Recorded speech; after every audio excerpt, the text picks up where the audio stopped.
Y bueno, este fin de semana Morena realizó un Consejo Nacional en el que pues hubo posicionamientos sobre este tema y algunos medios de comunicación exageraron pues una pequeña muestra de apoyo que hubo hacia el senador Adán Augusto, y de eso vamos a platicar con Genaro Villamil. Buenas tardes, ¿cómo estás, Genaro? Buenas tardes, Gustavo. Buenas tardes a todo el auditorio y la audiencia de SPR Informa, Altavoz Radio y Mer Noticias. Muchas gracias. ¿Qué está pasando? Hay un fenómeno al interior de Morena, pero hay otro fenómeno en los medios de comunicación que está queriendo hacer leña de este fenómeno en Morena. Evidentemente hay un tema muy llamativo, periodísticamente hablando, porque se trata de un expediente muy delicado del ex jefe de Seguridad Pública de Tabasco, ¿no? De Hernán Bermúdez, que es acusado de él, al frente de la Secretaría de Seguridad Pública de su estado, encabezar una red criminal. Esto evidentemente pone en el ojo del huracán a quien nombró a Hernán Bermúdez como titular de la Secretaría de Seguridad, que fue el exgobernador Adán Augusto López. Adán actualmente es el coordinador de la bancada de Morena en el Senado y al mismo tiempo pues fue uno de los contendientes en la contienda interna de Morena por la candidatura presidencial. Todos estos ingredientes pues te ponen el tema muy candente. A final de cuentas también es una prueba de fuego para Morena, para el partido gobernante. ¿Cuál es la prueba de fuego? Y creo que en este sentido es interesante observar lo que está ocurriendo. La primera, digamos, medida que se toma por parte del gobierno de Tabasco, que es un gobierno también de Morena, aunque los grupos políticos sean contrarios o estén ahorita de adversarios, el grupo del actual gobernador Javier May con el grupo del ex gobernador Adán Augusto, lo cierto es que hay una investigación, y hay una investigación en curso y está prófugo, y está prófugo Hernán Bermúdez, lo cual indica que pues debe haber alguna responsabilidad. ¿Qué quiere decir esto? Que por primera vez estamos observando un partido gobernante que no está sirviendo de tapadera para un funcionario del nivel que tuvo el exsecretario de Seguridad Pública de Tabasco. Esto ya es en sí mismo una muy buena noticia, porque implica que el pacto de impunidad no va a continuar independientemente de que también él haya sido un militante de Morena. Acordémonos que antes del consejo que hubo este domingo, Morena expulsó a Hernán Bermúdez, ¿no?, como militante del partido. Ahora, lo que se ha buscado es escalar el conflicto, escalar la información a un nivel en donde cuenta otra vez más las suposiciones que las realidades. En las suposiciones es intentar una vez más por parte de un grupo de políticos y de comunicadores vincular a López Obrador y comparar el tema con Genaro García Luna y Felipe Calderón y López Obrador, Adán Augusto y Hernán Bermúdez. Yo creo que aquí es donde la operación se ve muy forzada y se ve absolutamente irreal. Yo creo que en todo caso, si hay una responsabilidad administrativa o penal incluso del exgobernador Adán Augusto, pues tendría que investigarse, ¿no? Y tendrá que sancionarse si hay elementos de prueba. Pero de aquí a que tú digas que esto es la prueba de que López Obrador, como lo he estado observando ahorita en algunas coberturas, incluso en algunas notas, están hasta armando todo un expediente en donde Hernán Bermúdez está detrás de los hijos de López Obrador, de los contratistas del Tren Maya, y de, una vez más, buscar cómo desacreditar la herencia de López Obrador. Yo creo que esta es la parte que creo que la presidenta señala y señala muy bien, diciendo que este linchamiento o este nuevo episodio para poder forzar a vincular a López Obrador con el caso, pues es absolutamente forzado, ¿no? Y parece un nuevo esfuerzo de la lista de Marco, de vincular a políticos de Morena, del hashtag narcopresidente, ¿no? Que vivimos hace un año. Así Parece es. que le dan vuelta o le dan vida a estas narrativas. Es la fórmula típica de la tergiversación, ¿sí? Pero creo que el riesgo lo está corriendo el gobierno de Tabasco, el gobierno actual, lo está haciendo desde mi punto de vista bien. Creo que sí hay que hacer una limpia. Y creo que independientemente de que pertenezcan al mismo partido, todos los partidos deben aprender de esta lección y debe ser a partir de ahora un deber de eliminar esta idea o esta máxima de tapaos los unos a los otros, ¿sí? Que tanto daño le hizo al PRI. Al PRI históricamente le hizo muchísimo daño esto porque aunque los mismos priistas supieran, por ejemplo, eso era algo común en el sexenio de Carlos Salinas, que su hermano Raúl Salinas de Gortari era el que cobraba el 10% de los contratos, nadie lo puede investigar, nadie puede decir nada porque entonces estás en contra del presidente, ¿no? O casos muy claros en Veracruz, por ejemplo. Te hablo de un caso que a mí me tocó como reportero documentar. Un caso en donde estaba vinculado con grupos del crimen organizado el ex secretario de Seguridad Pública en la época de Fidel Herrera y que el gobierno de Javier Duarte lo estaba protegiendo. Este exsecretario de Seguridad Pública no solamente estaba protegido por Javier Duarte, sino que llegó a ser diputado federal y coordinador de la bancada de Veracruz en la Diputación Federal. Y después se le vinculó o se le implicó en el caso del asesinato de la periodista Regina Martínez. Y nunca se investigó. Y el daño que le hizo al priismo de Veracruz este episodio, como muchísimos otros, es lo que explica que ya el PRI no se haya podido recuperar en Veracruz, por ejemplo. Y no te digo del caso del PAN o del caso del PRD en Morelos.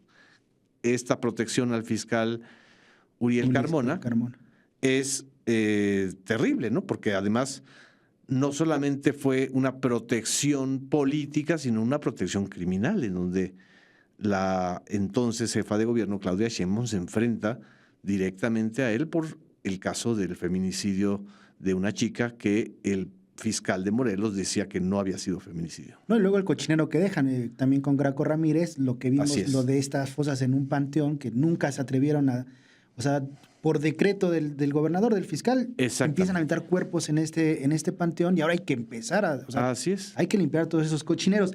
Pero me gustó cómo lo dijiste, la prueba de fuego para Morena.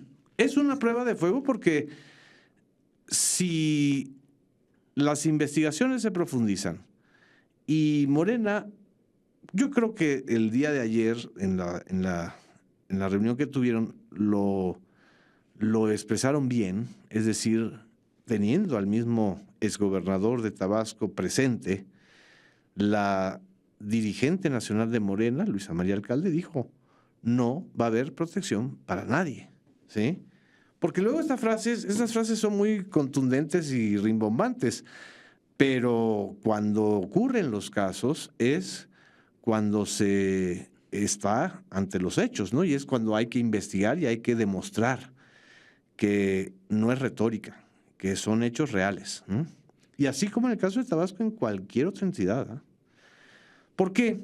Porque es lo único que va a garantizar realmente la credibilidad del partido gobernante y sobre todo el futuro del movimiento que se llama Cuarta Transformación, que va más allá de Morena, como lo explicó hoy también la presidenta Claudia Sheinbaum. Sí, un movimiento que hace un año obtuvo, no sé, 70 y tanto por ciento, 80% de los votos. Así es. Y que no puedes arriesgar esa credibilidad por proteger a nadie. Que además está en sus estatutos, o sea, tampoco es tan difícil. Ahora, ¿qué va a suceder con el senador Adán Augusto? Hay un montón de especulaciones, pero creo que el ejercicio de la especulación ahorita no tiene sentido. Lo que hay que ir es observar y seguir la investigación, tanto de la Fiscalía Estatal como de la Fiscalía General en el caso de que hayan delitos federales, ¿no? Muy bien. Oye, la semana pasada no pudimos platicar contigo, pero quería preguntarte del caso de las estatuas del Che y de Fidel Castro en la tabacalera. ¿Qué opinas? ¿Qué opinión te merece este discurso de repente tan exagerado de la derecha, pero que tiene su resonancia en redes sociales, tiene su resonancia en un sector? Te voy a hablar como vecino y habitante de la alcaldía Cuauhtémoc y al mismo tiempo, pues como periodista. Como vecino me parece terrible que la alcaldesa Alexandra Rojo de la Vega, que tiene ya más de 7 meses al frente de la alcaldía, no se haya preocupado por cosas mucho más graves. Bueno, no es grave tener unas estatuas, sino más bien que no se haya preocupado por las cosas graves de la alcaldía. Y entre las cosas graves de esta alcaldía, que es el corazón político de la Ciudad de México y del país, porque es la alcaldía que está en el primer cuadro, es el centro histórico, es el Zócalo también, son las colonias pues, históricas más importantes como la Roma, la Tabacalera, la Condesa, la Santa María de la Ribera, etcétera, etcétera, no se haya dedicado ni siquiera a limpiar la administración que dejó Sandra Cuevas, por ejemplo, ¿no? No dijo que iba a hablando de credibilidad, hablando de congruencia, no dijo que iba a limpiar el cochinero, o no sé cómo le dijo, pero las irregularidades administrativas que dejó la anterior administración de Sandra Cuevas, no ha hecho, hasta donde yo veo, nada. Y 2, eso es grave. Mover 2 estatuas de 2 personajes históricos que además estuvieron y vivieron en esta demarcación. Y ahí se fue construyendo la historia del desembarco del Granma, de la revolución encabezada por Fidel Castro y Ernesto el Che Guevara, es, por decirlo menos, miopía histórica, ¿sí? Le ha querido indilgar pues adjetivos muy propios de la derecha que no está de acuerdo con el gobierno castrista o que no está de acuerdo con el papel del Che Guevara. Pero esa es la posición ideológica de ellos. En la historia y para las relaciones diplomáticas, México jamás rompió con la Revolución Cubana. Fue el único país que defendió la posibilidad de tener, de que Cuba tuviera un gobierno propio, y también defendió y ha defendido y seguirá defendiendo el fin del bloqueo económico. Entonces, pues la verdad es una provocación bastante tonta. A mí de repente me parece que están en audiciones para ser el vocero de la derecha. O sea, de repente escuchas a Lili Telles en Fox News decir cualquier tipo de barbaridad, escuchas a Alexandra Rojo de la Vega, como que están buscando llamar la atención de alguien en la ultraderecha, de alguien en la derecha para que los jale. O sea, para mí es una audición. Es un juego de escándalos mediáticos, pero en este caso, por querer quedar bien con un sector del panismo, de la derecha priista o de la derecha en general que habita en la alcaldía Cuauhtémoc, está ofendiendo a la mayoría de los que habitamos en la alcaldía Cuauhtémoc y que reconocemos en esta alcaldía la importancia histórica de la presencia del Che Guevara, de la presencia de Fidel Castro, de la presencia de Octavio Paz en esta alcaldía, de la presencia de muchísimos intelectuales y líderes políticos que dejaron su huella en esta demarcación, ¿sí? Entonces, pelearse con la historia para traer un escándalo me parece absolutamente gratuito, dadas las condiciones de gravedad que tiene la alcaldía y de promesas que hizo la alcaldesa, Alessandra Rojo de la Vega, y que no ha cumplido. Muy bien. Muchas gracias, Genaro. No sé qué más quisieras agregar. Pues creo que hay que seguir observando las congruencias de los partidos y de los movimientos políticos que tenemos en el país, porque a final de cuentas, creo que eso es muy importante subrayar, Gustavo. La demanda ética de un gobierno que no robe, que no miente, que no traicione, no es solamente hacia el partido Morena, es hacia todos los partidos, incluyendo a los de la oposición, incluyendo al PRI, al PAN, a MC, al Partido Verde, al Partido del Trabajo. Es decir, el tema no es solo cómo se mide al gobierno de Morena, sino cómo se mide a todos los partidos. Lo que tenemos que entender y lo que la clase política debe entender es que el hartazgo social, el hartazgo ciudadano a la impunidad y a la idea de tapaos los unos a los otros porque así es la política, es un hartazgo que llevó a la debacle de la transición y de la alternancia. Entonces, es una exigencia para todos, para todos. SPR Informa. Tus causas son noticia.